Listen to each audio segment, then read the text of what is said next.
Impactful, relevant, historic are just a few of the words that some of the attendees used to describe the Colored Child Welfare Conference, the only foster care conference in the state of Wisconsin to focus solely on the needs of black children and their families. There were over 300 multidisciplinary folks in attendance looking for answers to serve black children and families who are involved in the system.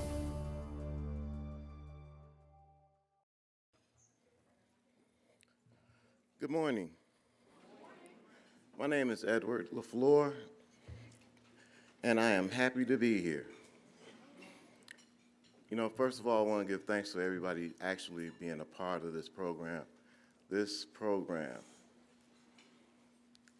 is something special. It's something special to a lot of people because of the fact that the children is the most important part of every family.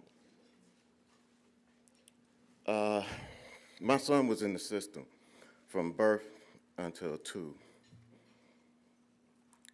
It was difficult at times trying to meet all the court conditions, but I never gave up, and I prevailed. Black mothers, fathers, children, don't give up.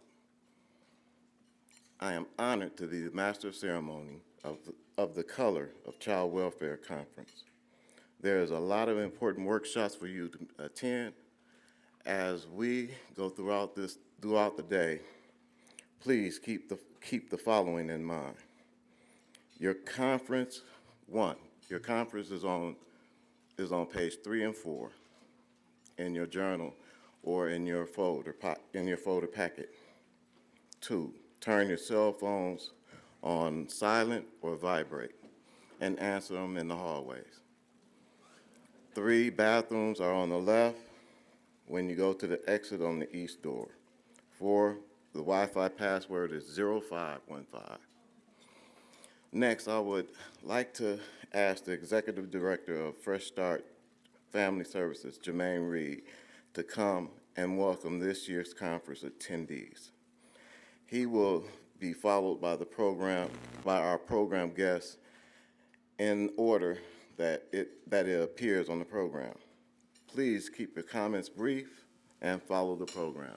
And thank you once again for coming.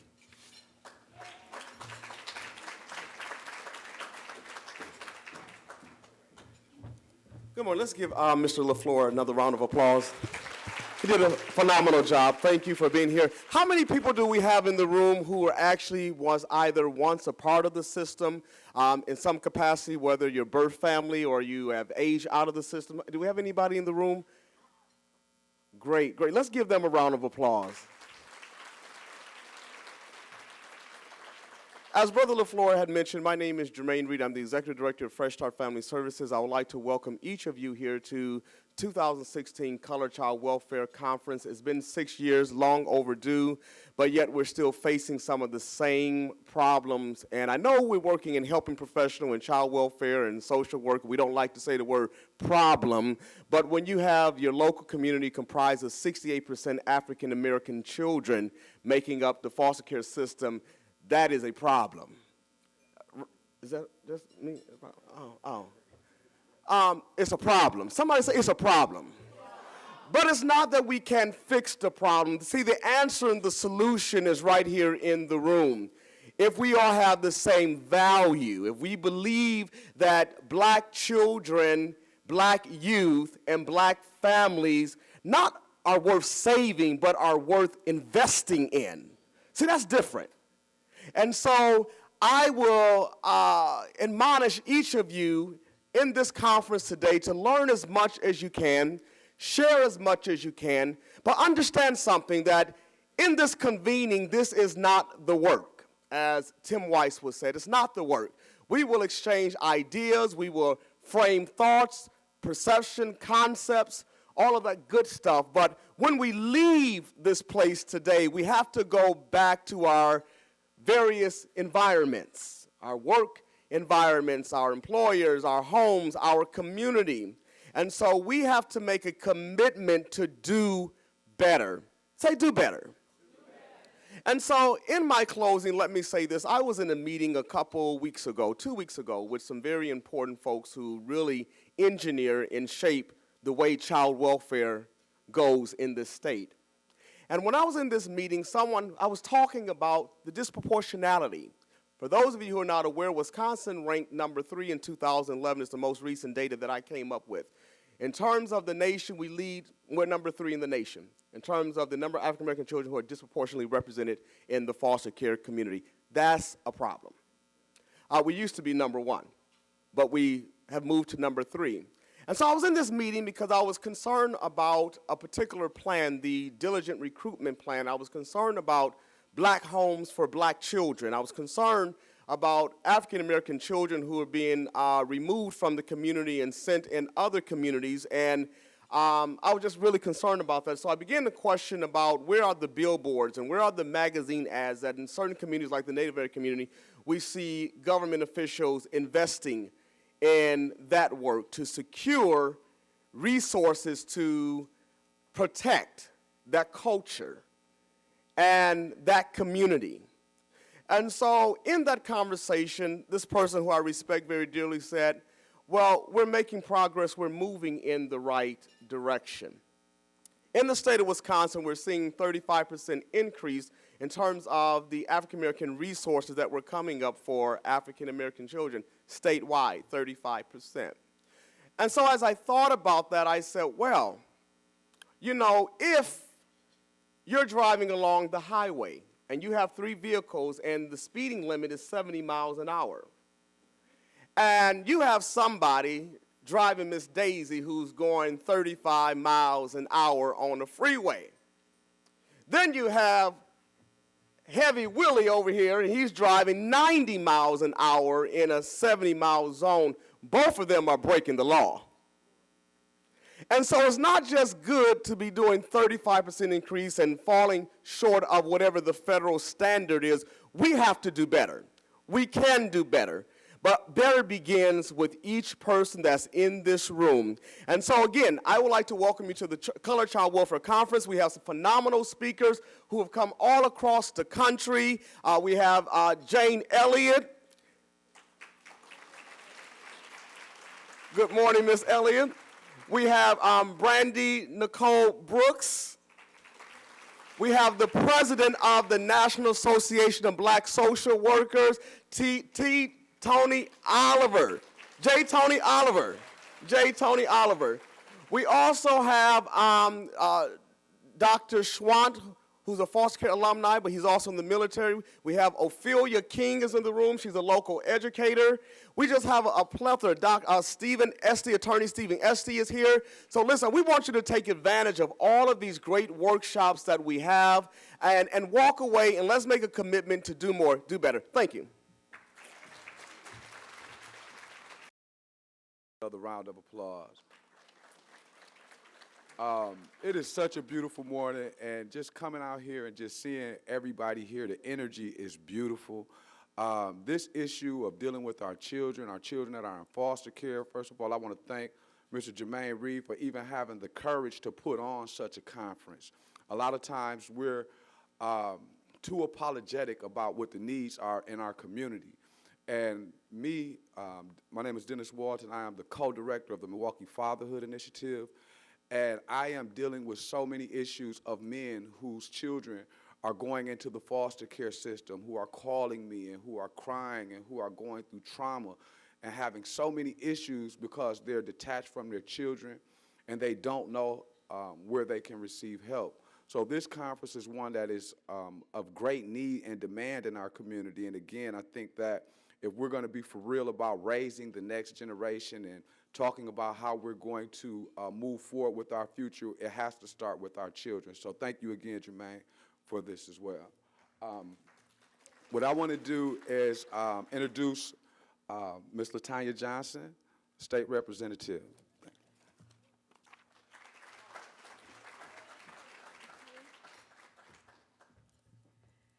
Hello, I'm State Representative Latonya Johnson, and I have to say that I am so just honored to be here and see so many faces and people who care about the state of our children, especially so early in the morning. So I want you guys to give yourself a round of applause because that's awesome.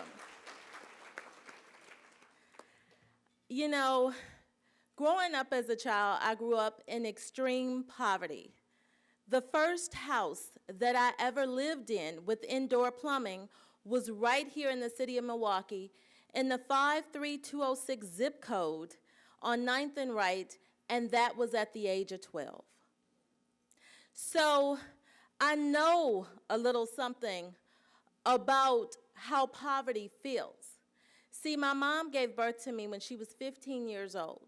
And growing up, my mom moved away from our household at such an early age in my life that I barely remember her. So I was raised by my grandparents. And my grandfather had a job here at A.L. Smith. My grandparents were divorced for 29 years. They decided to reunite the family so we could move here to Milwaukee.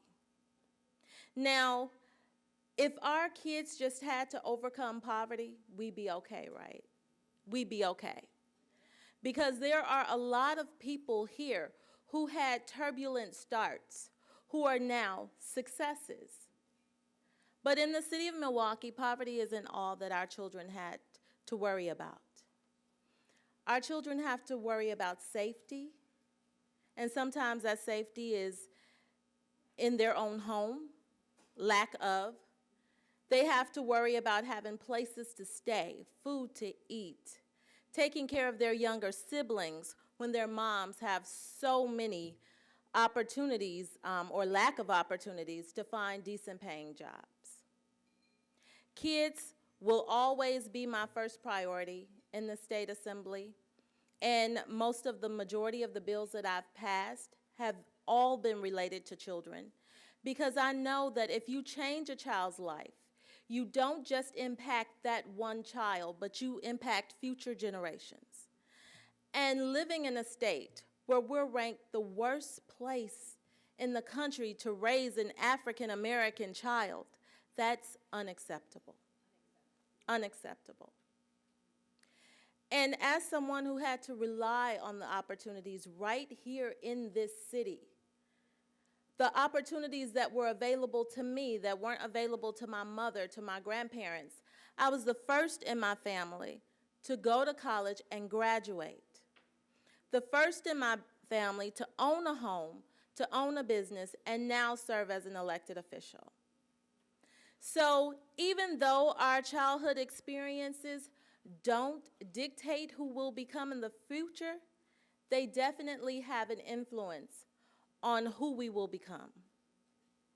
And I'm happy to say that all the adversities that I had to overcome as a child led me to the place that I am in today. And it leads me to fight for our children in this state every single day. So from the bottom of my heart, I thank you for being here. I welcome you for being here, because this is an issue that requires all hands on deck. And we can't afford to have anybody sitting on the sidelines. So thank you for being here, especially so early in the morning. And I'm sure this is going to be a wonderful conference. And I hope you guys get a lot of information that you can take back to ground zero so we can change the outcomes for our children here in this state. So thank you.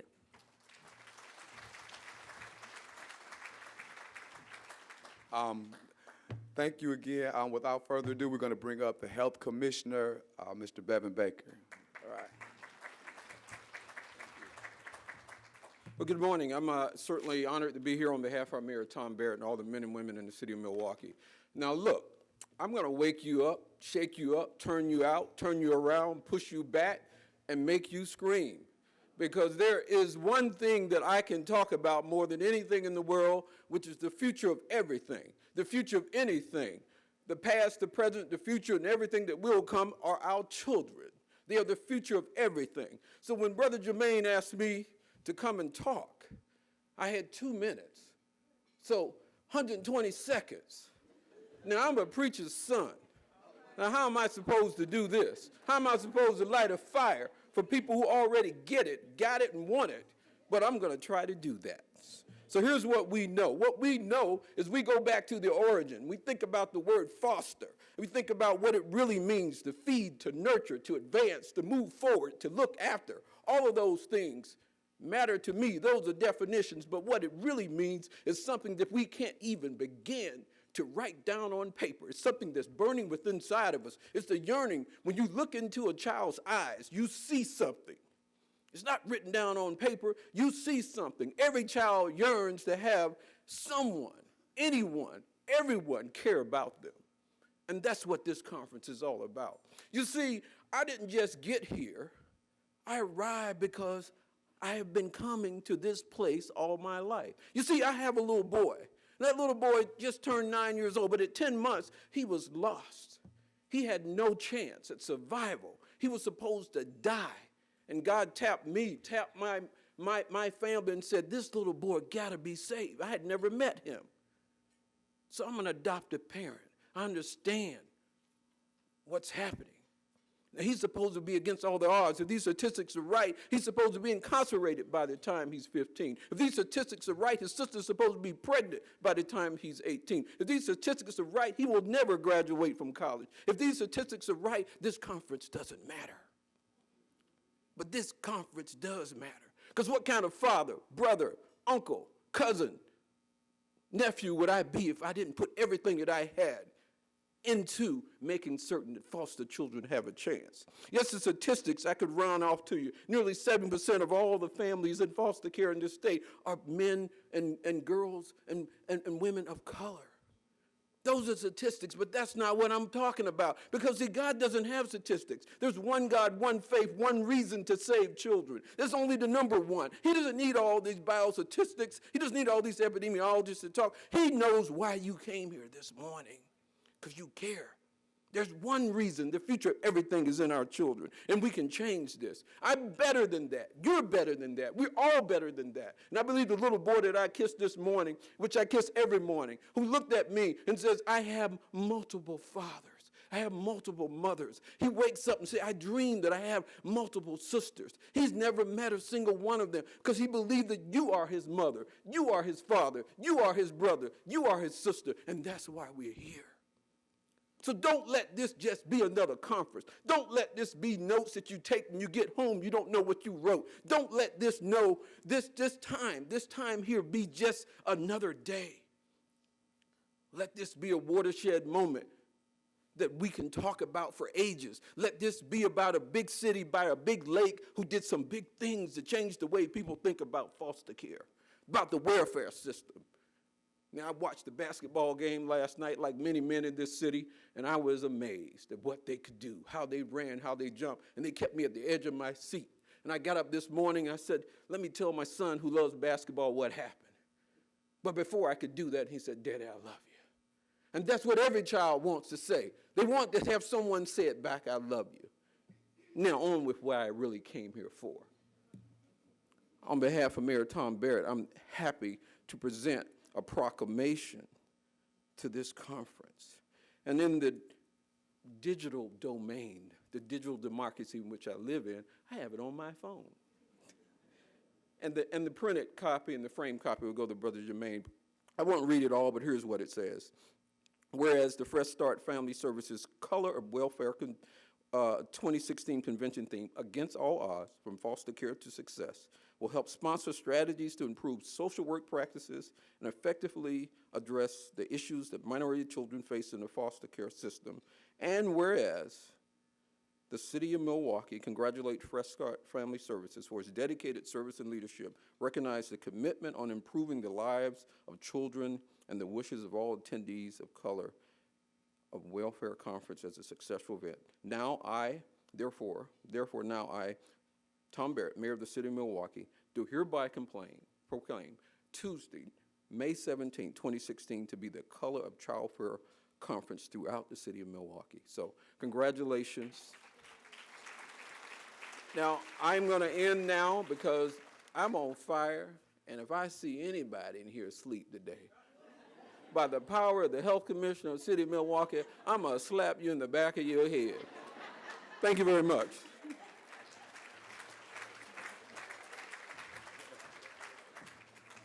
Now, you know, I see Mr. Baker all the time, and he's so meek and so mild. But as they say, you got to watch the quiet ones. Again, this conference is so important for our community and for what we're doing. As we know, family is the first institution. And if you look at all of the issues that we're dealing with in our community, family is broken. Again, I have the opportunity to work in a lot of different capacities in this community. One being in the judicial system with incarcerated men. And it amazes me when I see that we have thousands and thousands of men who are incarcerated.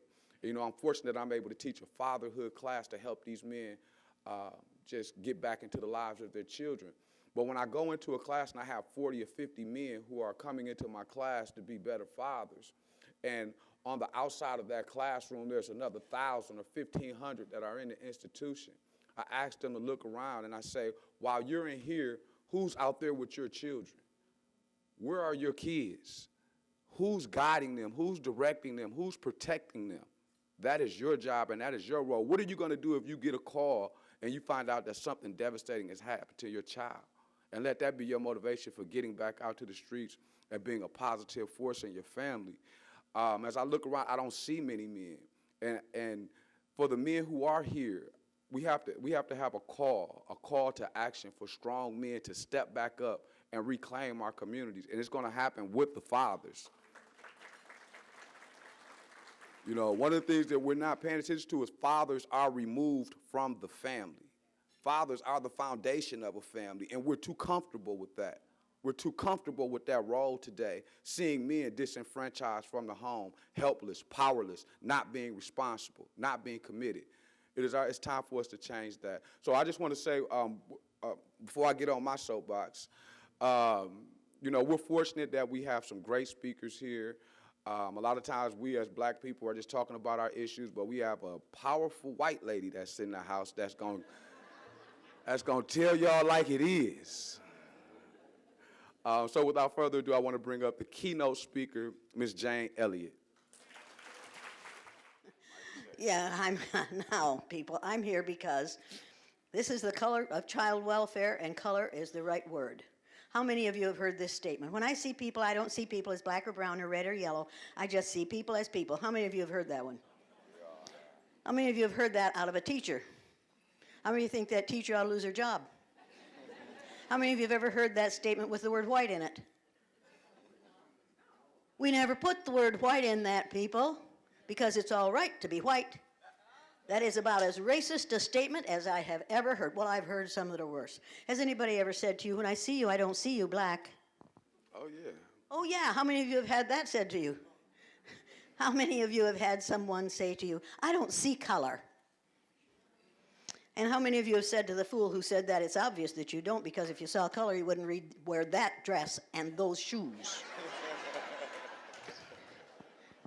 Now, how many of you have said, I'm not black, I'm not racist, some of my best friends are black? How many of you have heard that one? All people. And has that person also said, and I go to their church? How many of you have heard that? And I invite them to my home? How many of you have heard that? Yeah, and have they had them in their home? No, you know that, and I know that. But it's like saying, I got mine. See, here's mine. I've got mine, so I'm okay. And you're okay when you're as much like me as you can possibly be. Now, how many of you have heard this one lately? Because we want to do away with affirmative action. I think we should ignore differences and talk about how we're all alike. Under the skin, we're all the same. How many of you have heard that crap before? All right, now, I want to know, how many of you see any differences here? We look alike to you, do we? We're twins, right? What's the first difference you notice here? Height. Is your height important to you? No. Would you rather be your height or mine? Mine. Damn it. Now, right away, you know he's a liar. Now, is your height important to you? Yes, it is. Yes. Does your, if you can get to him eventually, even if they're, okay, now, does your height give you power? No. Over me?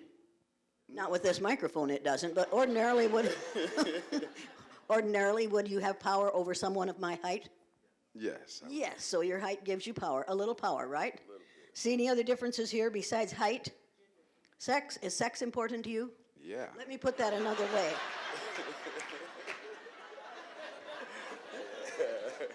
Yeah. Oh, that's the reason you stand like this.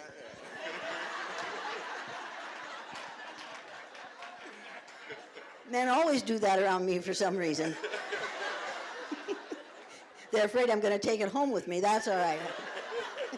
Now, is the fact that you're male important to you? It's very important. It's very important. I knew that before I asked. Now, does the fact that you're male give you power? Yes. Okay, in some areas, right? Lots of Okay, it. is it in, okay. Don't brag, just answer the question. Now, you see any other differences here other than height and gender? Age. Is your age important to you? Yes. Yes. How do you think your chances are real good for getting to be my age? Very good. They're not worth a damn. Now, I'm not going to kill you. Don't get the wrong idea here. But you need to know that the average life expectancy for men after retirement is from 6 months to 2 years. Women, take care of your men. They are an endangered species, and that's no joke. I used to tell that, I used to say, most of you women will live the last 10 to 20 years of your lives without male companionship. I used to think that was funny. I don't think that's funny anymore. My husband died 2.5 years ago. And let me tell you something. You better take care of your men, because black men die younger than white men do. Most of you women of color will live the last 10 to 20 years of your lives without male companionship. And when you lose it, people. Gender is an extremely important difference. Age is an extremely important difference. His chances as a black male for getting to be my age are very, very slim. All he has to do is run at the wrong time. All he has to do is look angry at the wrong time. All he has to do is dress the wrong way at the wrong time.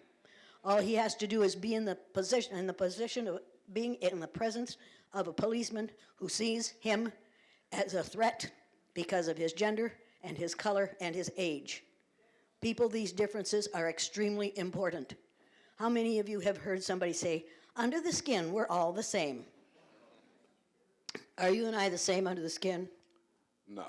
Well, thank God. Many of them say, yeah, we are.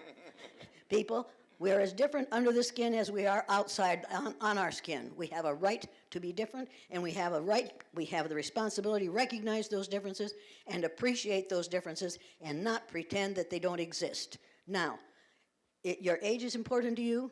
Yes. Your color is important to you? Yes. They didn't mention color, did they? Is your height important to you? Yes. Your gender is important to you? Yes. People, these differences are important. Do not deny them and do not pretend that they have no importance. I will live a lot longer than he will because of my skin color and because of my gender, and you need to know it, and that makes me furious. You've got a choice right now to do something about the situation that causes the problem you have in this city where black children are concerned. You have the chance to vote something. I'm not here about politics, but politics is racism in this country. Make no mistake about that. Whoever is running for president in this country today, except for Bernie Sanders, and he hasn't lived long enough to know this because he's been busy being in the Senate, you have to know that racism in this country is political, and politics in this country is racist. And if you don't believe that, you need to remember that Donosaurus T. Rump,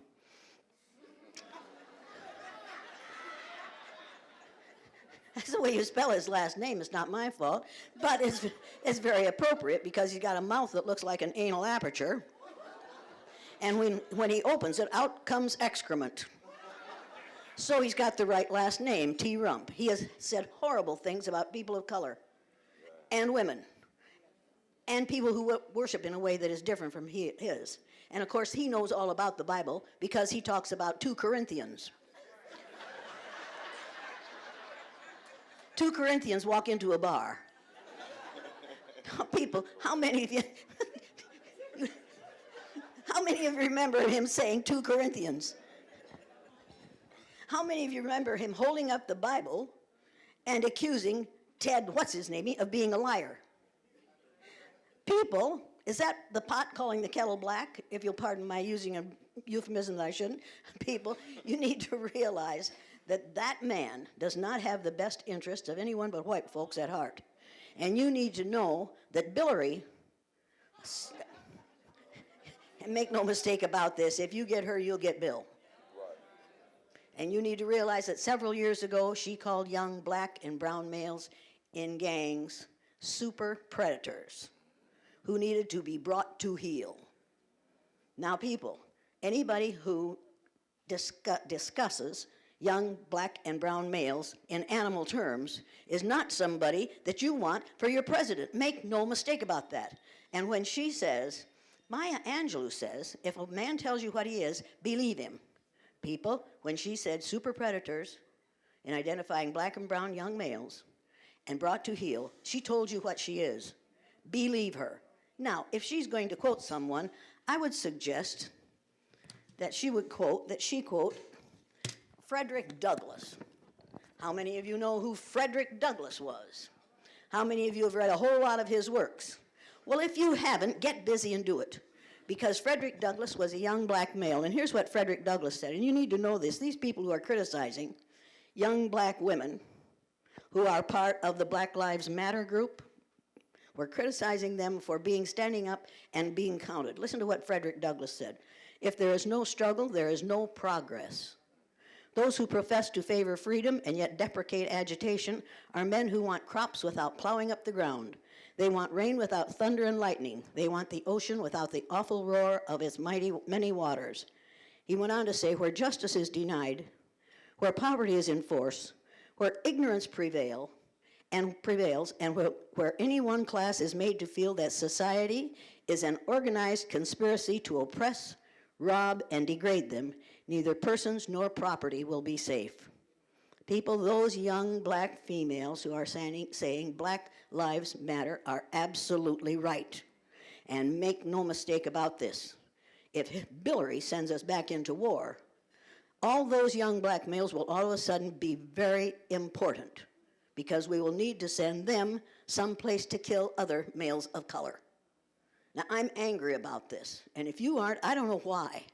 If you don't see that the crime bill that Bill Clinton signed was designed to take young black males off the street because we didn't have a war to send them to, so we had a way to put them in prison and get them involved with the industrial prison complex. If you don't realize that that's what happened, you need to read Michelle Alexander's book, The New Jim Crow. How many of you have read it? Be kind to me. Just raise your hand, even if you haven't, so that I'll think you have. People, read The New Jim Crow. Go home, go to the library, get the book, The New Jim Crow, and read it. You don't understand what's happening until you read what Michelle Alexander said. Now, how many of you have read the book, The Myth of Race by Sussman? Oh my God, write this down. Write it down, take out a pencil, and write it down. The myth, M-Y-T-H, of race. People, you have to understand what's being done to you, what's being done to us, and how short a time it's been being done. We've only started with this nonsense about 500 years ago. 500 years. It's time to get rid of it. The difference between this person and me are very obvious. He's obviously a tall black male, and I'm a young male. And I'm obviously a short, old white woman.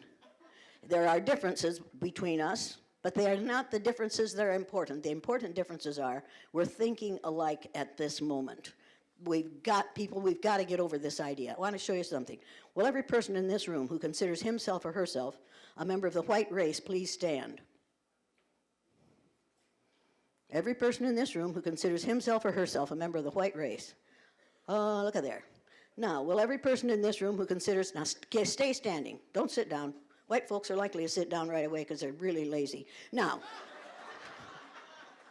you know how that goes. Now, will every person in this room who considers himself or herself a member of the black race please stand? Now, will every person in this room who considers himself or herself a member of the yellow race please stand? A member of the red race please stand? Now, will every person in this room who considers himself or herself a member of the human race sit down? Now, folks, look around. Every person in this room is a member of only one race. It's the human race. There is no white race. There is no black race. There is no red race. There is no yellow race. You are all members of the same race. You are members of color groups. You are not members of different races. There are 2,500 different skin colors on the face of the earth. How many of you think that you could come up with 2,500 different names for races? You couldn't, I couldn't, it isn't necessary, people. There's only one race on the face of the earth. Look at the people around you and realize that every one of them is a member of the family of man, of the human race. We are all brothers and sisters and cousins and aunts and uncles, and I am your cousin. Whether you like it or not, you're stuck with me. That's the way it is. We are all members of the same race, and what hurts you hurts me. I will not tolerate members of my family being abused, incarcerated, rendered undignified by somebody else's ignorance. I will not tolerate it. Elie Wiesel said you must not tolerate the intolerable. We have tolerated the intolerable of racism in this country long enough, people. What we're talking about is not racism, it's colorism. How ignorant can we be to still, at this time in history, be treating people positively or negatively because of the lack or the presence of melanin in their skin? It makes no damn sense. It has to stop. You need to realize, people, that the first people who evolved, the first modern human beings who evolved on this earth were black women. And for many years, there were nothing but black women because they reproduced asexually. They didn't need you, man. Now. That's all right. We need you now. They didn't need you then, but they need you now. Okay, now, people, you need to know that the first man was, as a result of mutations of the genes, the first male was born. So when you're arguing with a man in the future, women, remember you're talking to a mutant, and don't get upset by it. People, you all have the same great-great-great-great-great-great-great-great-great-great-great-grandmother back there, and the same one that I have, and she was black. So why we have made the white group, color group, the important one, get over it. You have been lied to long enough, and you have believed the lie long enough. If we had taught the truth all those years, people, you wouldn't have to worry about black foster children. If we had been taught the truth all those years, we wouldn't have had Martin Luther King Jr. because we wouldn't have needed it. We wouldn't have had to have the Black Men's March on Washington. We wouldn't have needed it because we'd have been acting like sensible, reasonable, civilized human beings. But instead, we have taught the myth of white supremacy, and it is a frickin' lie. And it's time to stop believing it. Thank you. Oh, wait, one more thing. How many of you have ever heard of this country described as a melting pot? People, I don't want this country to be a melting pot.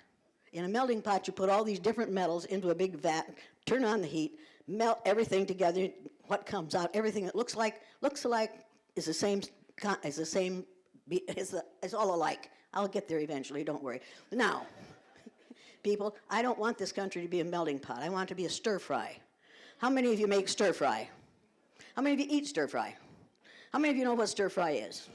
Okay, now, how many of you, when you make stir fry, put the pea pods and the carrots and the celery and the onions and the water chestnuts and whatever else you put in your stir fry into a blender, food processor, turn it on, blend it all together till all the parts are indistinguishable from one another, pour it into a wok to heat it up, that makes it into a multicultural dish, and serve it over rice. How many of you make stir fry that way?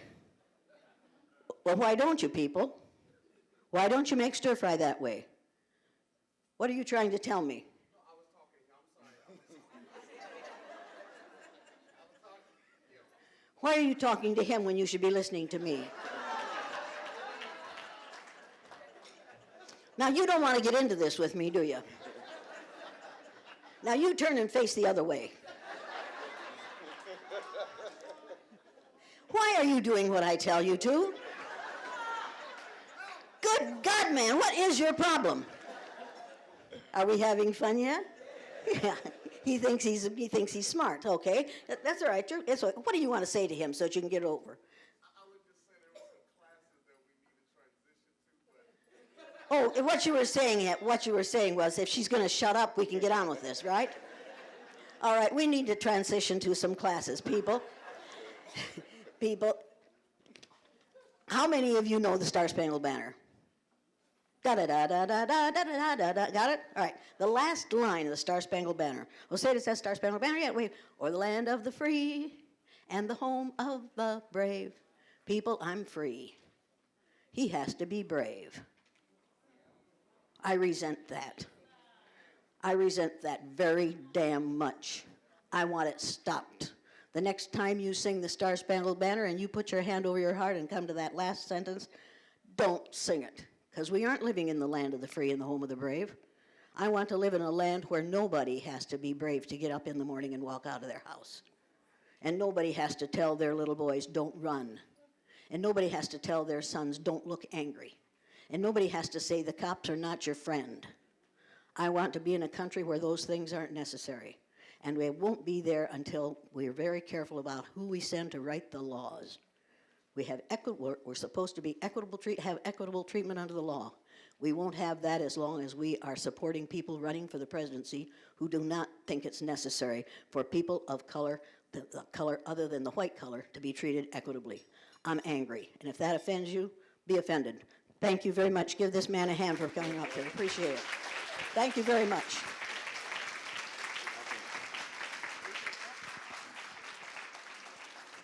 Well, all right now. My grandmother used to say, I'm a little piece of leather, but I'm well put together. That's a little piece of leather right there. She well put together. Give her a round of applause. Okay. You want to? So if you look in your journals, you know what classes that you have registered for. We're going to make that transition right now, and then we'll reconvene in this area over the lunch hour. All right, so take your restroom breaks, and we'll be back.